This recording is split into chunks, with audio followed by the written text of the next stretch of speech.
اللہ کے بندے ہیں جو اپنے مالک کو حقیقتاً طور پہ پہچانتے ہیں، جسے ہم مسلمان کہتے ہیں۔ اور ایک بہت بڑا طبقہ ہے جو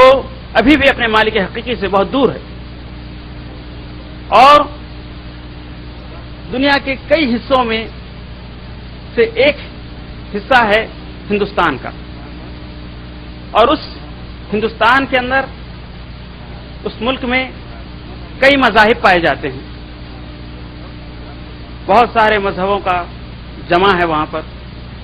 ایک مرکبہ ہے جہاں پر آپ کو ہندو، بودھ، جین، آریائی، سکھ، عیسائی اور براہمن، چھتری، ویشیہ، شودر، یہ ہندو دھرم کی الگ الگ شاخیں اور بہت سارے مذہب ملیں گے، کئی زبانوں کے جاننے والے لوگ وہاں پر ملیں گے، لیکن ان میں سب سے زیادہ بڑی تعداد ہے ہندو بھائیوں کی، اور وہ ہندو بھائیوں کی تعداد ایسی ہے اور ان کے معبود ایسے ہیں کہ سب سے پہلی بات کو ہندو دھرم کا ڈیفینیشن اور اس کی تشریح کرنے کے لیے مجھے الفاظ نہیں مل رہے ہیں کہ میں کہاں سے شروع کروں ہندو دھرم کو۔ یہ ایک ایسا مذہب ہے کہ جہاں سے کہاں سے شروعات کی جائے، کہاں پر اس کا اختتام ہو، یہ بات ابھی تک طے نہیں ہو پائی ہے۔ ہر مذہب کی، ہر دھرم کی ایک تاریخ ملتی ہے، یہ مذہب کب پیدا ہوا، کب سے یہ شروع ہوا، اس دنیا کے اندر کب یہ وجود میں آیا۔ لیکن ایک یہ دھرم ہے ہندو دھرم جس کی دنیا کے اندر وجود میں آنے کی کوئی تاریخ نہیں ملتی، صحیح کوئی تاریخ نہیں ہے، اور اس دھرم کے کون پیغمبر ہیں، کون اس دھرم کو آگے اس دھرم کا پرچار کیا، آج تک یہ بھی کوئی طے نہیں ہو پایا۔ اس دھرم کی مقدس کتنی کتابیں ہیں؟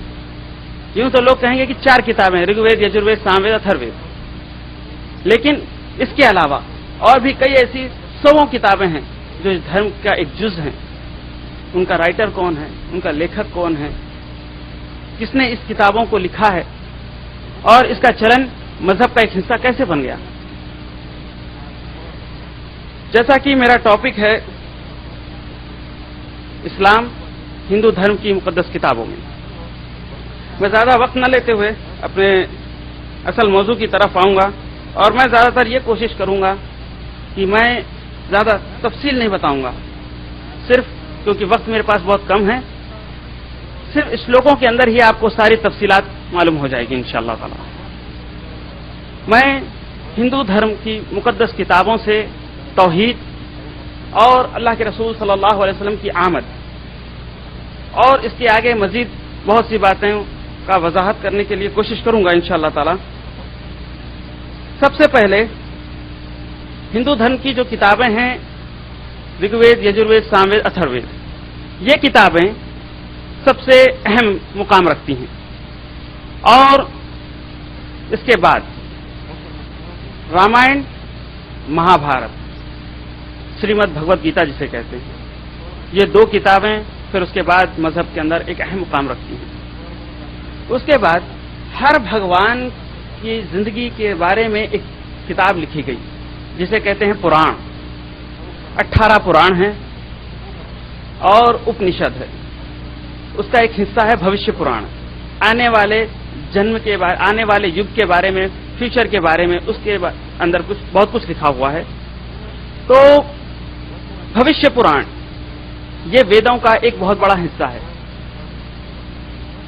بھوشیہ کے بارے میں جو کچھ بھی کہا گیا ہے ویدوں کے اندر، یہ پورا کا پورا بھوشیہ پران میں جمع کر دیا گیا ہے۔ مہرشی وید ویاس نے جب ویداس لکھے تو اس وقت لکھنے کے وقت جو حالات تھے وہ تمام کے تمام ڈیٹیلز میں اس سے پہلے دے چکا ہوں، لیکن آج میں صرف وہ باتیں آپ کے سامنے رکھنے جا رہا ہوں جو ان کی عبادت سے تعلق رکھتی ہے، وہ کس معبود کو مانتے ہیں، کس طرح سے یہ معبود کو مانا جاتا ہے،